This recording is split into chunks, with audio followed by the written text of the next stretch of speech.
안녕하세요. 기온이 점점 높아지면서 무더운 날씨가 계속되고 있습니다. 이제 벌레들이 무척 많아지는 시기인데요. 농사에서 가장 어려운 부분 중에 하나가 바로 병해충 관리입니다. 저희 텃밭에도 병해충의 피해가 여기저기 발견되고 있어요.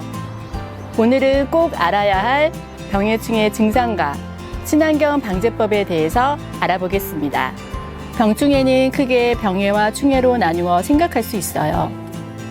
병해는 세균이나 곰팡이, 바이러스에 의해 작물이 죽거나 열매가 손실되어 생장이 저하되는 것을 말합니다. 충해는 벌레에 의해 줄기, 잎, 뿌리 등을 갉아먹거나 작물에 기생하여 즙액을 빨아먹는 피해와 알을 낳는 피해 등을 말합니다. 그럼 이런 병충해가 왜 발생하게 될까요? 병충해가 발생하는 첫째 원인은 식물 자체가 병에 약하기 때문입니다. 그래서 건강하고 튼실한 모종과 종자를 선택하는 것이 중요해요. 두 번째 원인은 생육 환경이 좋지 않기 때문이죠.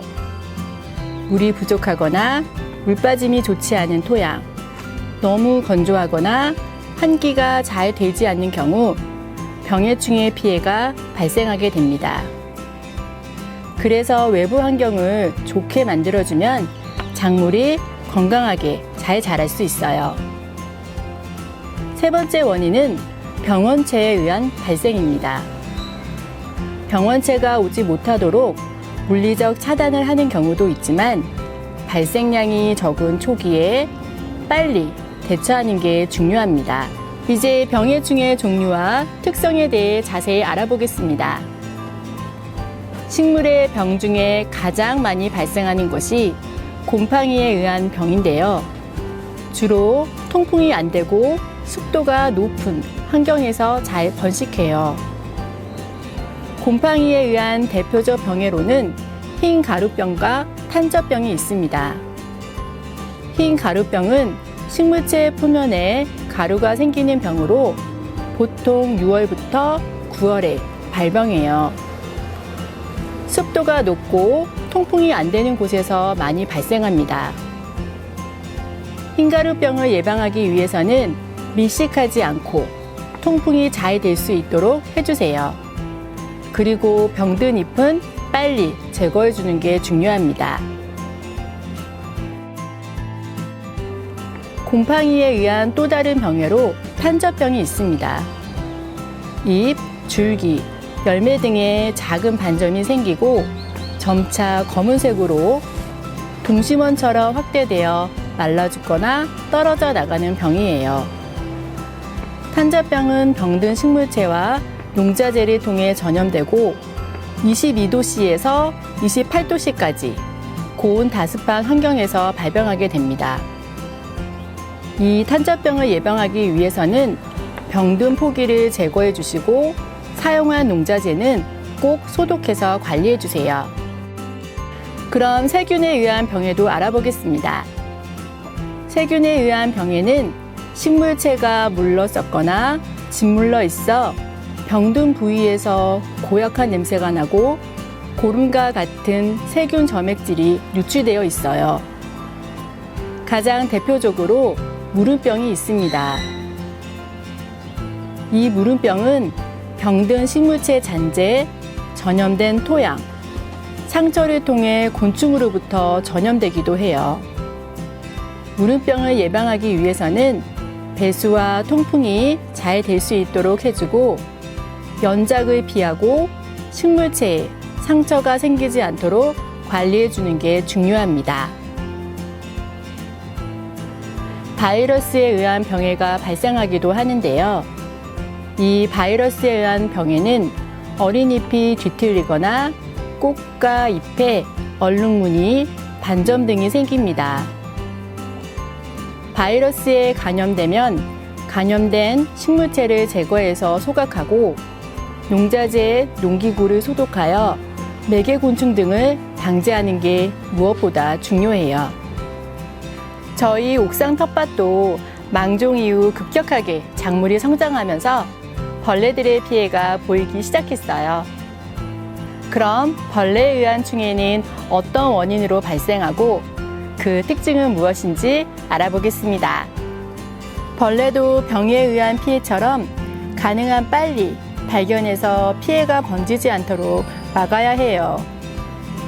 대부분 해충은 다소 건조할 때 많이 발생합니다. 모든 벌레가 작물에 해롭지는 않아요. 해로운 벌레는 작물의 성장을 방해하거나 식물의 잎을 갉아먹고 과실을 손상시키며 병을 옮기는 해충을 말합니다. 하지만 이로운 벌레, 익충은 천적을 잡아먹고 열매가 맺힐 수 있게 수분을 돕는 역할을 해요. 해충에는 개미, 달팽이, 모기, 배추인나비, 진딧물 등이 있습니다. 익충에는 무당벌레, 풀잠자리, 꽃등에, 말벌, 개구리와 두꺼비 등이 있어요. 그럼 텃밭에 피해를 주는 주요 해충을 알아볼까요? 여기 보시면 호박잎의 뒷면에 진딧물이 발생했어요. 호박을 벽면 가까이 울타리를 타고 올리다 보니 아랫부분에 통풍이 잘 되지 않아 진딧물이 발생했습니다. 진딧물은 지백을 빨아먹고 당분이 풍부한 끈적이는 액체를 분비하여 그을음병을 유발합니다. 바이러스를 옮기는 매개충 역할을 합니다. 잎채소 쪽을 살펴보면 당귀잎에 응애가 발생했어요. 망종 이후 날씨도 무덥고 작물이 폭풍 성장하다 보니 해충의 피해가 제법 보입니다. 정말 벌레의 계절이기도 한 무더운 여름이에요.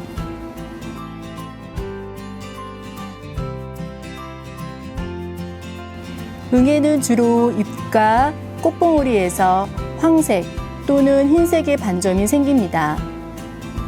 건조할 때 많이 발생하고 초기에 방제하는 것이 중요해요. 상추잎에 굴파리가 보입니다.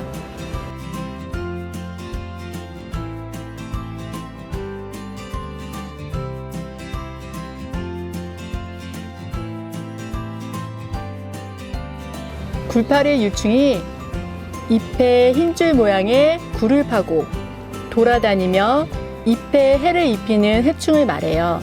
한 잎에 10여 마리가 발생하면 잎이 하얗게 되고 말라 죽기도 합니다. 다 자란 유충은 땅에 떨어져 토양 중에서 번데기가 돼요. 여름부터 가을에 걸쳐 전국적으로 피해가 심하게 나타납니다. 그 외에 다양한 병해충이 있습니다. 지금까지 병해충에 관해 알아보았는데요. 큰 벌레는 핀셋 등으로 쉽게 발견할 수 있지만 낮 시간에는 보통 벌레가 잘 안 보여요. 이른 아침에 일찍 살펴봐야 한다는 아침형 인간의 모습이 필요합니다.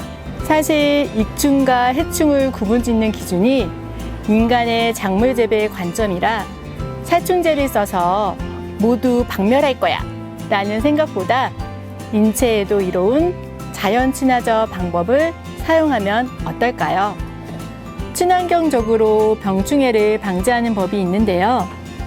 그 중에서 생태적 방제법을 알아볼게요.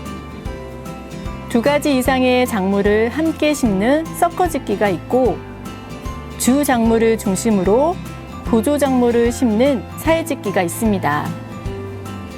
같은 땅에 같은 작물을 이어서 심지 않고 돌아가며 작물을 바꿔 심는 돌려짓기가 있어요.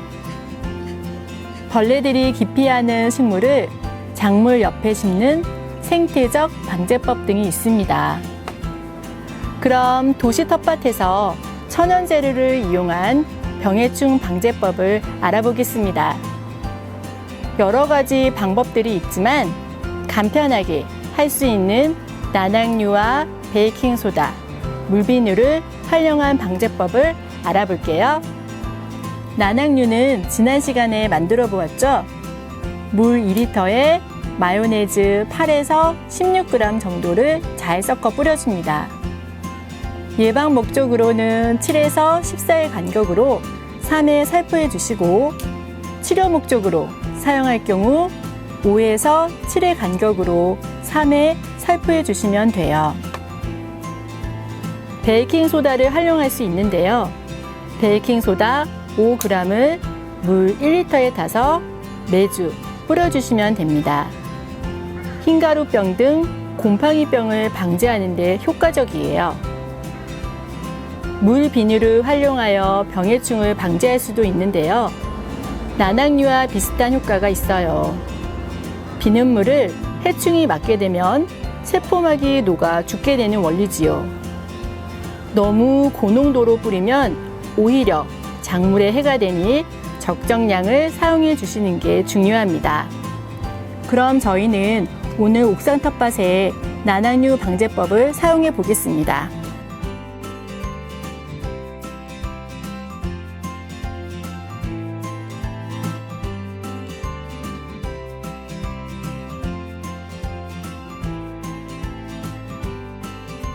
텃밭 작물들을 먼저 살펴볼게요. 당근잎이 6매에서 8매가 되면 2차 속기를 해줍니다. 간격은 10에서 12cm 정도 되도록 솎아주세요. 만약 뿌리의 머리 부분이 드러나 있으면 녹색 부위가 커져요. 흙을 모아서 뿌리를 보호해 주셔야 됩니다.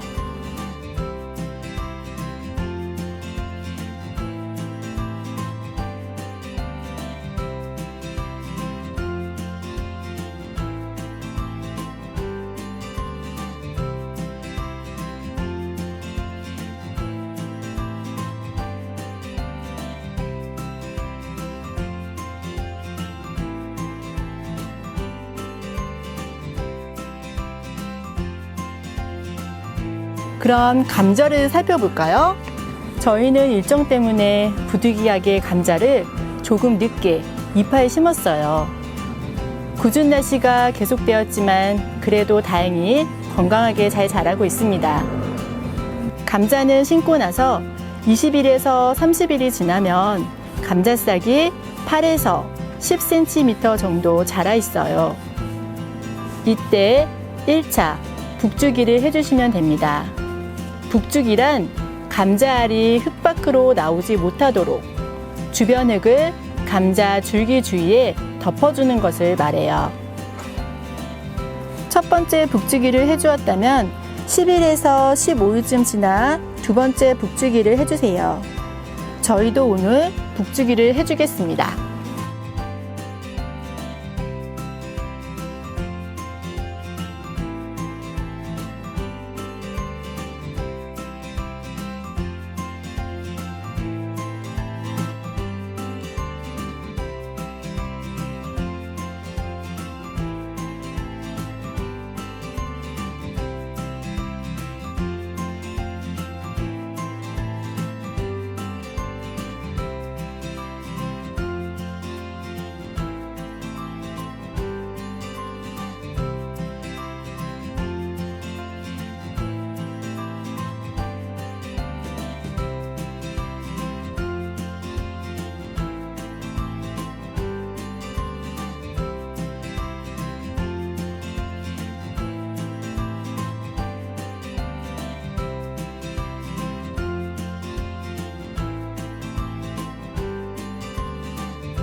오늘은 병해충에 관해 알아보았는데요.